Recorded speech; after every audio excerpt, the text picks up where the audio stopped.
এই যে বন্ধুরা, আমি সাবু মাখছি, নারকেল কুড়া নিয়ে নিয়েছি, কাজু বাদাম কিশমিশ, আর এই যে আমার নাতনি কলা ছাড়াচ্ছে, কলাগুলো এর মধ্যে দেব, এই যে দিয়ে সাবুটা মাখবো। বাটি দেখুন কতগুলো রেডি হয়েছে, এই যে কত বাটি, এতজন লোক আছে আমরা, এই যে কতগুলো বাটি দেখেন। এই বাটিগুলোকে সব দিতে হবে, অনেক কাস্টমার আমার সাবু মাখার। এই যে সাবুটার দুধ দিয়ে, এই যে কলাগুলো আমার নাতনি ভেঙে দিল, এবার সাবুটাকে আমি মাখবো। দুধ দিয়েছি, ওই প্যাকেট থেকে দুটো মিষ্টি নিয়ে আয়।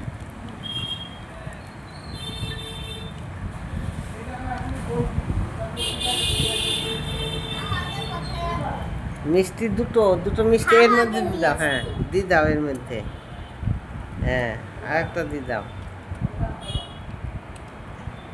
শ্রদ্ধা ভাই দে, বড়দা ভাইকে ডেকে নিয়ে আয়, পিমনিকে দিয়ে দাও। এই যে মিষ্টিগুলো, এই মিষ্টিগুলো দিলে পরে খুব সুন্দর লাগে খেতে। সাবুটা আমি ভালো করে মাখবো, খেতে কিন্তু দারুণ লাগে।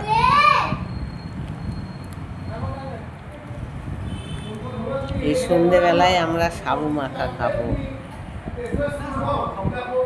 বললাম খেয়ে যা।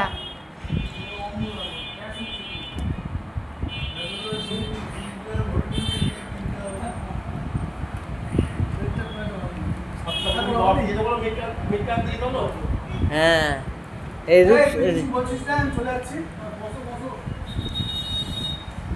রিসাকে নিয়ে আসো গা,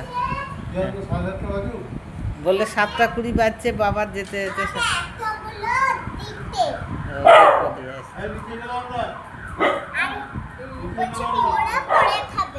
তাই আগে ঘুরে আসো। কে বলছে?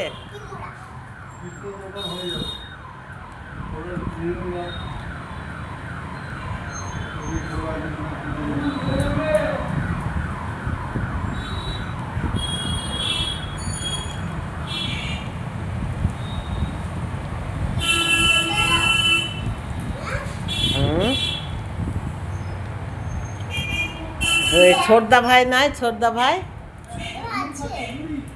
মুড়ি খাচ্ছে কেন? সাবু মাখবো বললাম যে। আর বড়দা ভাই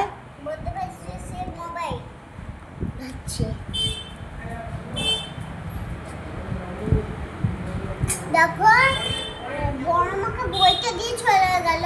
সাবু মাখা কমপ্লিট, পাখাটা বন্ধ করতে। সাবু মাখা এই যে কমপ্লিট হয়ে গেল, এবার হাতায় করে করে সবাইকে দেব। দেখো ও তার পোকা না, এগুলো একটু পোকা, নারকেল কুড়ার ইয়ে করেছে না পোকা পড়েছে, এগুলো না পোকা। কত সুন্দর হয়েছে, একটা দারুণ কিশমিশ দেয়া হয়েছে। খেয়ে দেখ কেমন হয়েছে, একটা চামচ নিয়ে আয়। হ্যাঁ কে? বাবু খাবি না? দেখ মিষ্টি হয়েছে নাকি, দেখ তো, খেয়ে দেখ কেমন হয়েছে।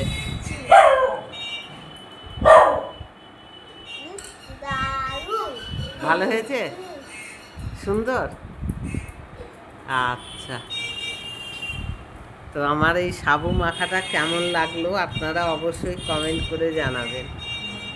বাটি কতগুলো দেখে সব বাটিগুলোকে এবার ভর্তি করতে হবে। আর আমার ছোট নাতি খেতে বসে গিয়েছে।